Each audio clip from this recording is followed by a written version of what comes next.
We are doing Srimad Bhagavatam, Canto 2 or Adhyaya 2, Chapter 1 from Shloka 11. So here, you remember Sukdev ji is saying to King Parikshit.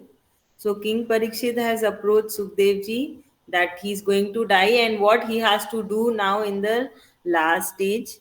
So now here Sukdev ji continues, whatever may be the desire of the people in this world or in the heavens, or if one wishes to be free from the worldly miseries, or if one wishes to be detached from the material life, or if one wishes to attain the supreme position of the liberation and self realization, for all such seekers, and even for the people situated in their self, the final conclusion from all the scriptures is to sing the glories of the Supreme Lord Sri Krishna Ji. Now, Shloka 12.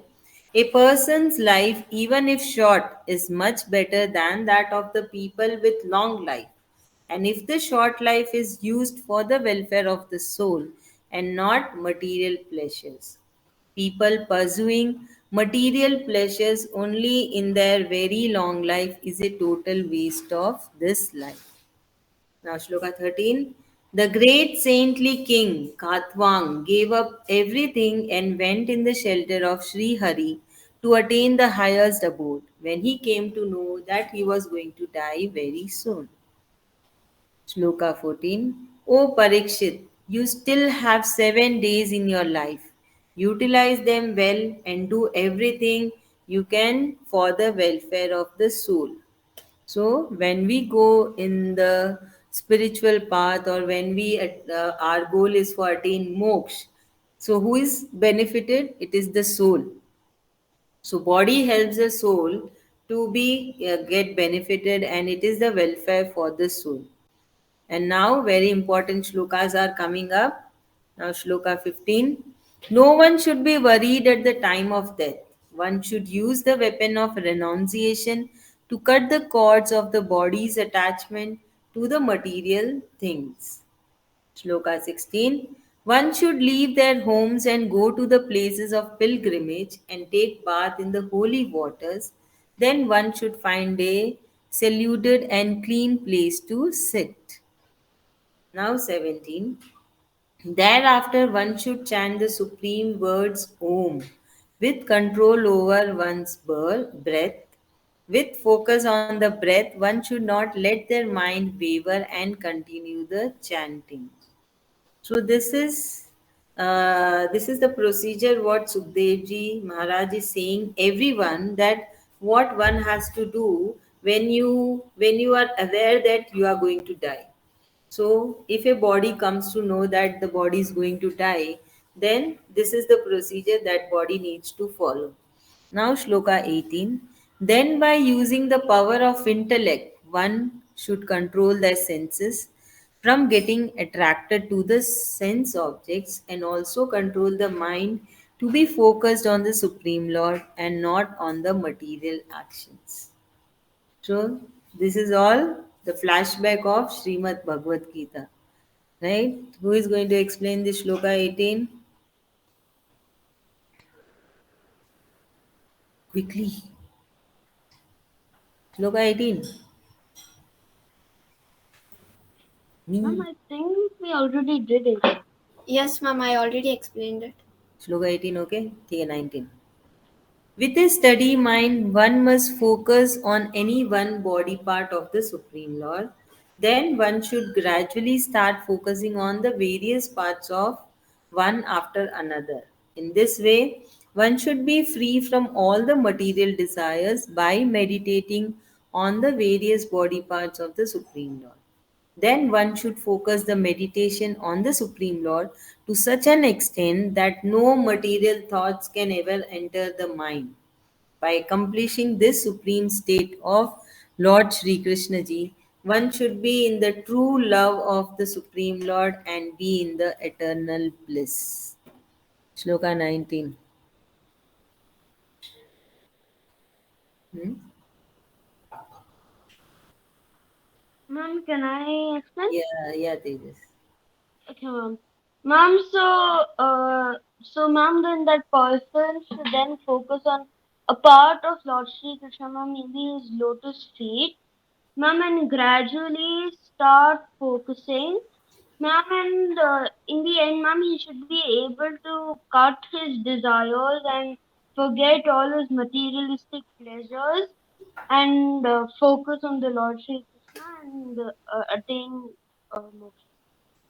Yeah, good. Now, Shloka 20. If during the meditation one's mind is attracted due to the mode of passion or becomes lazy due to the mode of ignorance, one should not be worried even then. One should be determined and concrete.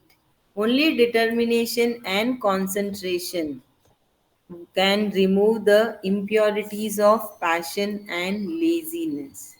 Who is going to explain? Tapasya, your turn. Ma'am, can I?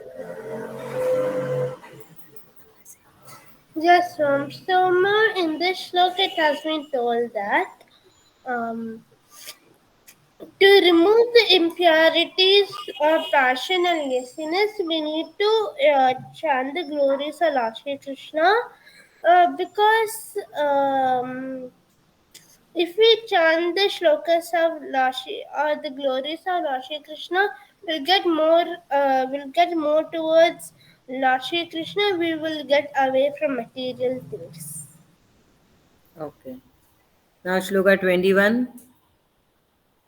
Once the concentration is focused and one is able to behold the form of Supreme Lord through his meditation, then he or she is gifted with union of devotion with the Supreme Lord.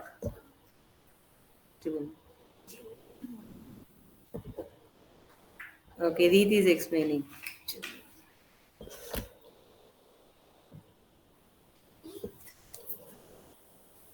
So in this shloka it has been told that so then if the devotee is able to concentrate on Sri Krishna completely, he is gifted with the union of devotion with the Supreme Lord. Good. Now, Shloka 22. Parikshit is asking, O holy sage, in what way can one practice concentration? On what objects can one concentrate upon by which the impurities of one's mind can be improved?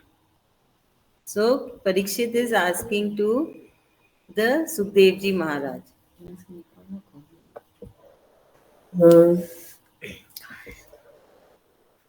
Oh, so Parikshit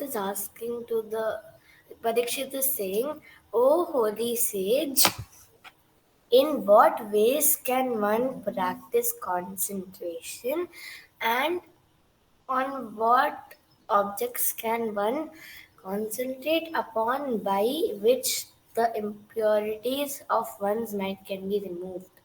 Thank you. Now, Shloka 23. Now, Sukhdevji is replying to King Parikshit's query. Parikshit, one should first have full control over one's seating position, breath, attachments, and senses, and then with power of their intellect, one should meditate upon the gross form of the Supreme Lord. 23. Aishwarya, Yeah, ma'am. would you like to explain? I Okay, okay. So, who is explaining? Ma'am, can I? Yeah, Kritika, please.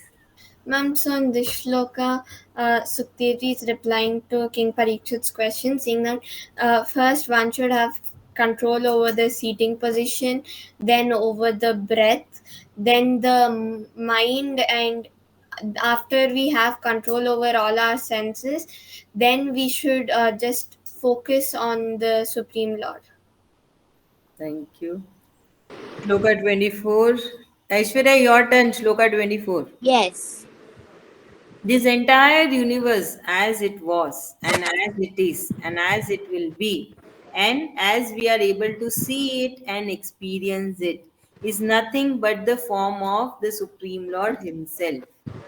So here in this shloka, it's been explained that as this universe is, as this universe was, and as this universe will be, this is the all of this, everything in this whole universe is Lord Shri Krishna only. It's the inner parts of him. So Very I think why it's written universe inside Shri Krishna ji, because when we were little we used to see a cartoon about Shri Krishna ji where Yashoda Maiya opened Shri Krishna ji's mouth and she saw the whole universe. correct. Very good. You remember that story. Yeah, it just suddenly came up to my mind. Very good. Very good. Now, Shloka 25. The last shloka for today, shloka 25. The Supreme Lord, who is present in the body of the universe in the form of the seven gross elements, such as water, air, sky, fire, ego, ether, and nature. He alone is the purpose and the objective of the concentration. He is only one to be concentrated upon. Tapasya, your turn. Ma'am, I've already explained, like before Aishwarya has done. Tejas, Ma'am, I guess I have to do now. no? Kritika. Ma'am, in this shloka, Sukdevji is telling to King Parikshit that the Supreme Lord is in all five forms of material nature, which is fire, air, ether, ego, and nature. So he is the only person that needs to be focused upon or concentrated upon. Thank you so much. Thank you. Thank you. So fine, we're done with